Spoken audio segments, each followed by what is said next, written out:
আসসালামু আলাইকুম ভিউয়ার্স, আল্লাহর অশেষ রহমতে আলহামদুলিল্লাহ সবাই ভালো আছেন। দেখেন, সার্বিয়ার ভিসা বর্তমানে আমাদের বাংলাদেশ থেকে পেতে হলে আপনাকে কি সময় লাগতে পারে, কি ধরনের সময় লাগতে পারে, কত মাস সময় লাগবে, এই প্রশ্নটা কিন্তু প্রত্যেকের একটা কমন একটা প্রশ্ন, সাধারণ একটা প্রশ্ন যে ভাই আমি তো জমা দেব, তো জমা দেওয়ার পরবর্তী পর্যায়ে আসলে কত মাস সময় লাগবে।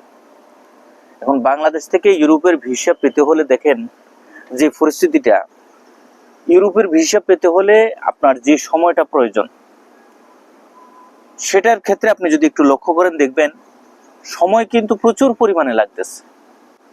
6 থেকে 8 মাস, কারো দেখা গেছে 1 থেকে 1.5 বছর পর্যন্ত, বা কারো দেখা গেছে 1 থেকে 1.5 বছর বা তারও অধিক সময় অপেক্ষা করার পরবর্তী পর্যায়ে এসে কিন্তু এই সার্বিয়ার ভিসাটা হয় না। এই সার্বিয়ার ভিসা নিয়ে বিগত বছরগুলোতে আপনার অনেকেই বিভিন্ন ভাবে জমা দিয়েও কিন্তু ভিসা পায়নি। যে গুটি কয়েকটা ভিসা বের হয়েছে, সামান্য কিছু গুটি কয়েক ভিসা বের হয়েছে। বর্তমান পরিস্থিতির আলোকপাতে একটা বিষয় সম্পর্কে যদি আপনাদেরকে পরিষ্কারভাবে বলতে চাই, সার্বিয়ার বর্তমান ভিসা নিয়ে একবারে পরিষ্কারভাবে বলতে হলে আপনার এই সার্বিয়ার ভিসাটা কিন্তু বর্তমানে সিন্ডিকেটের আন্ডারে। অনেকে বলবেন যে ভাই সিন্ডিকেট কিভাবে ইউরোপের ভিসা দিবে, সিন্ডিকেট কিভাবে ইউরোপের ভিসা কার্যক্রম পরিচালনা করতেছে। এই সিন্ডিকেট বলতে এমন একটি বিষয়, সেটা হচ্ছে আপনার সার্বিয়ার ভিসা যখন আপনি আবেদন করবেন, আবেদন করার পূর্ববর্তী পর্যায়ে আপনি যদি টাকা পয়সা যদি অতিরিক্ত মোটা অঙ্কের টাকা প্রদান করেন, তাহলে কিন্তু আপনার এই সার্বিয়ার ভিসাটা পেতে খুব অল্প সময়ের ভিতরে আপনি এই ভিসাটা পাবেন। এখন এই অতিরিক্ত অর্থ প্রদান বা অতিরিক্ত টাকা এই দেশটির জন্য, ইউরোপের এই দেশটির ক্ষেত্রে আমরা বিশেষ করে 10 থেকে 12 লক্ষ, 13 লক্ষ, 14, 15 লক্ষ টাকা পর্যন্ত প্রদান করার কথা রয়েছে, বা আমরা দেখতেছি অনেকেই 14-15 লাখ টাকা দিয়েও সার্বিয়ার ভিসা নিচ্ছে। এখন যাদের কাছে অর্থ আছে, টাকা আছে, এই কাজগুলা করতেছে ইন্ডিয়ার এম্বাসির ভিতরে কিছু গুটি কয়েক কর্মকর্তা।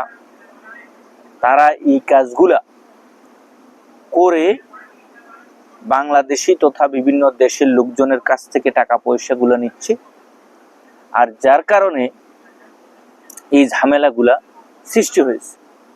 এখন বিষয়টা হচ্ছে ভাই, আমরা যারাই আবেদন করতে চাচ্ছি, আমরা যারাই নর্মাল প্রসেসে এই দেশের ভিসা নিতে চাচ্ছি, তাদের কাছে কিন্তু এই বিষয়টা কোনো রকমের সম্ভব না। আপনার এই সার্বিয়ার ভিসার জন্য আবেদন করতে হলে, বা আপনি যদি সার্বিয়ার ভিসা করতে চান, তাহলে আপনার খরচ হবে কত? 5 থেকে 6 লক্ষ, সর্বোচ্চ 7 লক্ষ টাকা টিকিট, ম্যান পাওয়ার, সম্পূর্ণ কার্যকলাপ সম্পাদন করার ক্ষেত্রে। কিন্তু এই সার্বিয়া ভিসার ক্ষেত্রে বর্তমানে এমন একটা সিন্ডিকেট তৈরি হয়েছে যেখানে কিনা মোটা অঙ্কের টাকা ছাড়া আপনার এই ভিসাটা হচ্ছে না। গুটি কয়েক যৎসামান্য হয়তো বা কারো ভাগ্য চক্রে যদি আপনার কপালে থেকে থাকে, আপনার হুট করে আপনার ভিসাটা বের হলো নর্মাল প্রসেস। আর নতুবা ওই যে আপনার মোটা অঙ্কের সিন্ডিকেটের আন্ডারে টাকা না দেওয়া পর্যন্ত আপনার ভিসা বের হবে না। অনেকে এই কথাগুলো বিশ্বাস করবেন, অনেকে এই কথাগুলো বিশ্বাস করবেন না, কিন্তু ভাই এটাই হচ্ছে বাস্তব, এটাই সত্য ঘটনা। বর্তমানে এই সার্বিয়া দেশটির জন্য আমরা যারা কাজের ভিসা নিয়েও যাচ্ছি, সেখানে গেলে কোম্পানি থাকে না, মালিক থাকে না, কাজ থাকে না, কাজে যেই কাজে দেওয়া হয় কাজ করার পরবর্তী পর্যায়ে বেতনও ঠিক মতো দেয় না। এই যে যায় ঝামেলাগুলা, সেগুলোর ক্ষেত্রে অনেক কর্মী, যে ব্যক্তি বা যারা যাচ্ছে, তারা কিন্তু অন্য দেশে স্থানান্তর হওয়ার জন্য উঠে পড়ে লেগে যায়। কারণ আপনি একটা জায়গায় যাওয়ার পরবর্তী পর্যায়ে সেখানে যদি আপনার কর্মী না কাজ না থাকে, মালিক না থাকে, কোম্পানি না থাকে, আপনি কোথায় কাজ করবেন, কোথায় যাবেন, সে ব্যাপারে আপনি নির্দিষ্ট কোনো ঠিকানাও আপনি জানেন না, বা আপনি কোন জায়গায় গিয়ে আপনি কাজ করবেন সে ব্যাপারে আপনাকে কোনো দিক নির্দেশনা দেওয়ার মতো কোনো ব্যক্তিও সেখানে নেই। তাহলে আপনি কি করবেন? আপনি তো অন্যত্র যাওয়ার জন্য অবশ্যই উঠে পড়ে লেগে যাবেন। বর্তমানে যে বিষয়গুলো হচ্ছে, অনেকে বলবেন যে ভাই কাজের বিষয় হচ্ছে, কাজের বিষয়তে যাচ্ছে, লোক যাচ্ছে, কিন্তু না, সেখানে যাওয়ার পর 90% ভাই কাজ থাকে না বা কাজ নেই। সুতরাং এই বিষয়গুলো আমাদেরকে বুঝে শুনে সামনে অগ্রসর হতে হবে। সাথে সাথে বলে রাখি, যারাই এই সার্বিয়া দেশটির জন্য আবেদন করবেন, অবশ্যই আপনাকে সম্পূর্ণ বিষয়বস্তু বুঝতে হবে, জানতে হবে। এক পর্যায়ে সব বিষয়বস্তু বুঝে শুনে সামনে অগ্রসর হবেন। সবাই ভালো থাকবেন, সুস্থ থাকবেন। আগামীতে নতুন কোনো আপডেট নিয়ে খুব শীঘ্রই আপনাদের সামনে উপস্থিত হবো। আল্লাহ হাফেজ।